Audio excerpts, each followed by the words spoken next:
Hey guys, sorry for the long delay in responding, but I've worked on this a little bit more, and I think I've got a good, better workflow here. So this was the version that I had posted that you guys had all been looking at and giving me some awesome feedback on.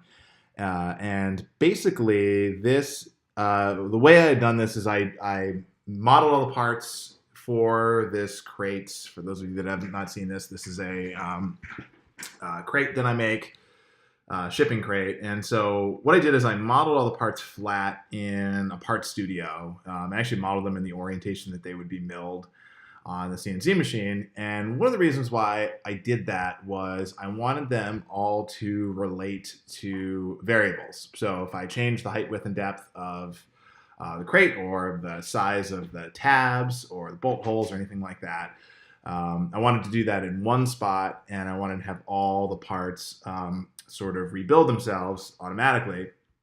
And then I also wanted to have a 3D model and a drawing, so that all of those things would be related together. And I was able to accomplish that using this workflow. However, what I realized when I got into this is while this all works really, really well, I ended up with a pretty long history here. And it occurred to me that this was taking a little bit longer to calculate. I mean, it wasn't that bad, but it was taking a little bit longer. But it also occurred to me that it was a little bit hard to kind of debug a lot of this, and just because it was sometimes harder to find the features, and maybe I didn't do a great job at labeling them all. But this seems to go a little bit against kind of what Onshape wants you to do, which sort of seems to me like one part in one part studio. And then where it got a little bit more off the rails was I was sort of sectioning off little pieces of this, because sometimes when I'm doing a big run of these things, I'll do a little test cut. So I'll cut one male tab here and one female tab, just to check to make sure that they fit together with the particular bit and plywood that I'm using, so I don't wreck a whole bunch of plywood sheets. And so what I ended up doing is I milled a bunch of test parts off of this. It totally works. And I ended up kind of going back and reworking the model for a couple of reasons, and I'll show you what I did. What I ended up doing was I separated all the parts out. So each part is in its own individual part studio. And there's a number of advantages to this. The main one being is that the model history is much, much smaller. And in a lot of these, I actually still have a bunch of leftover variables that I could get rid of. And then it made things like getting little tester parts off of each of these things easier.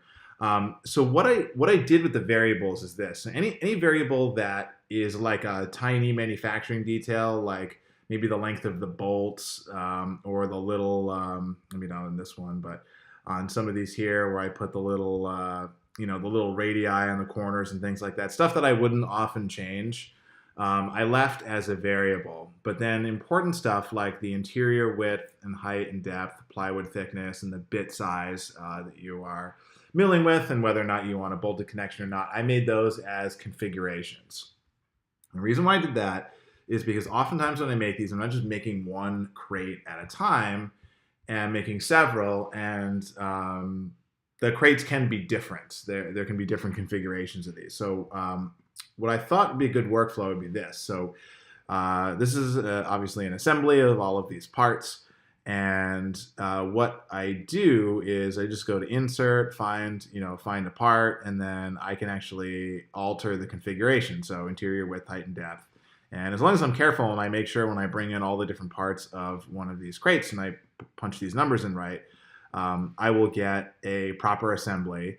And same thing here. This is actually the thing that I export. So what I would do here is go in and do change configuration to match the particular crate size that I want to make. And what I thought is, it's very easy to just duplicate one of these tabs, change the configuration, to get a different type of crate. So I could have like multiple crates in the same drawing, the same Onshape part collection here.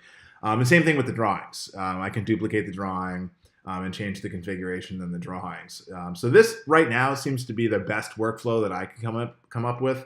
What would be ideal, and it is not clear to me if this exists or not, I would love to be able to have sort of like a configuration of configuration. So, um, basically, like I've got these configurations for each individual parts, but it'd be really, really cool, like if I could go in here in this assembly and just configure this assembly to respond to a particular height, width, and depth. So that's where I'm at. It sounds like I could do what I want to do with some feature scripts, which I haven't gotten into yet.